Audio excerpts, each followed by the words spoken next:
I'm doing great too. So yeah, I just want to talk about 5 reasons why uh, a lot of new players don't perform when they go to a new club. And I'm sure we have seen this almost everywhere in the world, where like probably someone is a star somewhere, and then when he transitions to another team, he doesn't perform. And why is that? So I want to just give this is my opinion. You can also have your own, and anyone else can have their own, but this is just what I think. Probably also I've been to a new team and I haven't performed, so I can also just use my experience to tell you why I did not perform, or why another person did not perform, or people that I know that were really good in. I played with them and they're really exceptional, and then they go somewhere and they did not perform. So these are 5 reasons why players don't perform in new teams. So let's get started. Number one, uh, self-doubt. Yes.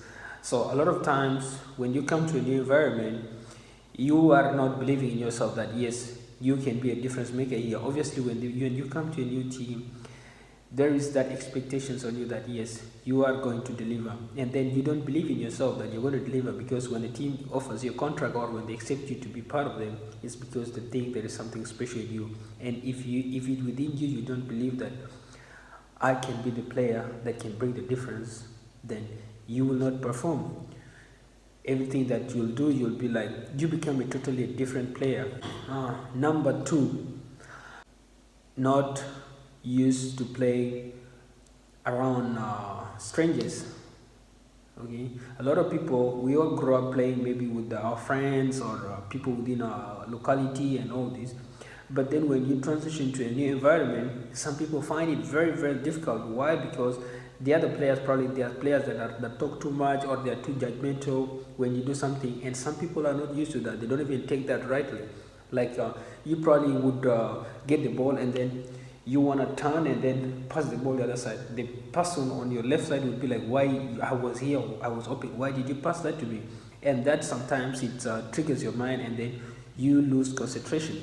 So it becomes really like difficult for you to perform when the players around you are not welcoming. They don't take you in. And obviously in any new environment you come in, they can be as good people as they are, but you are not going to be trusted straight away. These people have been friends forever, like for a longer time, and then you just coming in, there's no way they're going to trust you with ball. They might not even play you the ball as much. You can open and then someone switches the ball.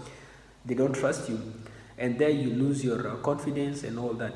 And this is simply because they don't know you. You need to earn your place in the team.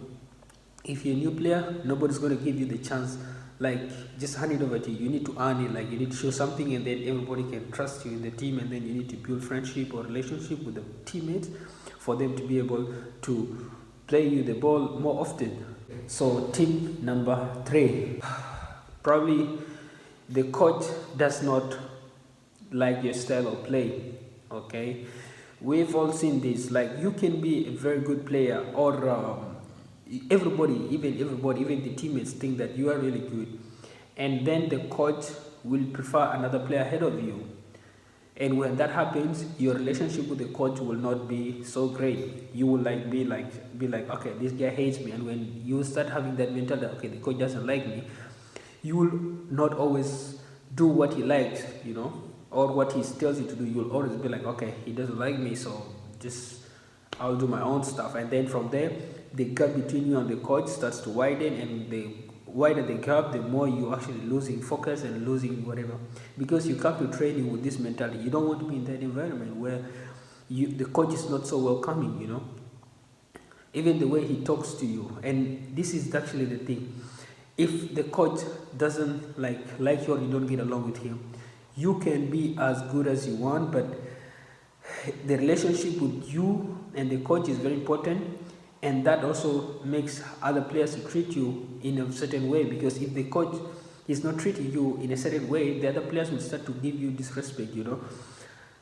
This is something I face. You can be so good, but Every time you do something, a mistake, he will always shout or point it out. But another player does the same thing, the coach will keep quiet, and that is like, it plays with your confidence, and the way the other players react to you, they will also like be negatives towards you.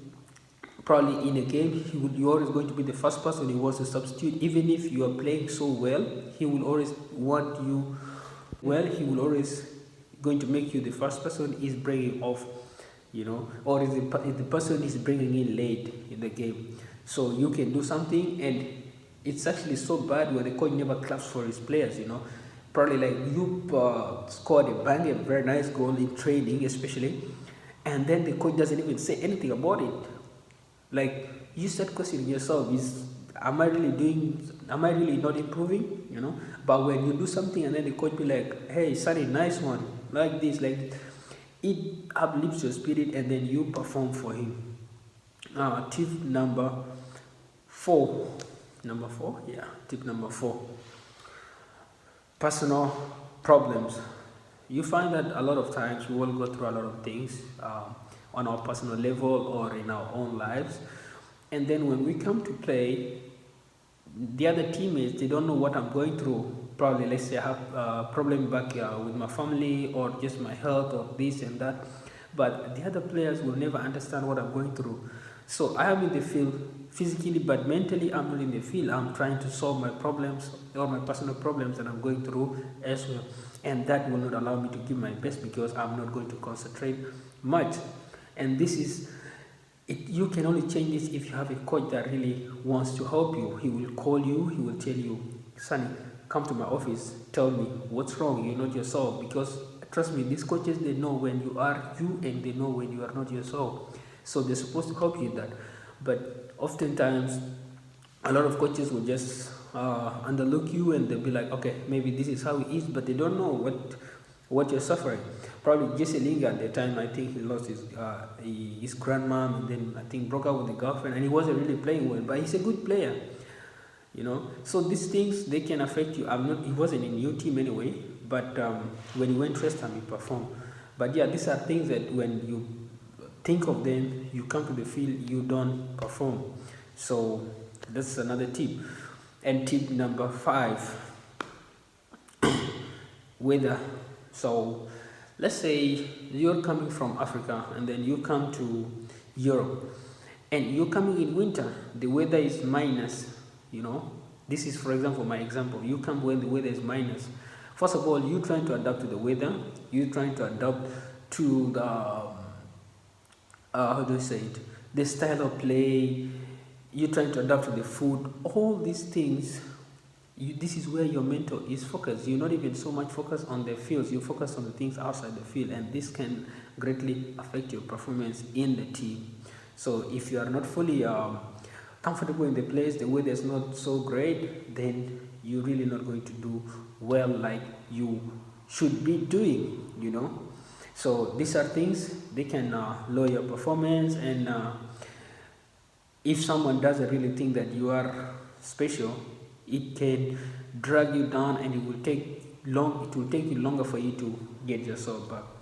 So yeah guys, this is just a few tips of why new players don't perform in new teams. So maybe one day I will do a part 2 of it, but this is it for now, and I hope you guys like the content. Please comment, share, like, and subscribe. Until then, it's a goodbye.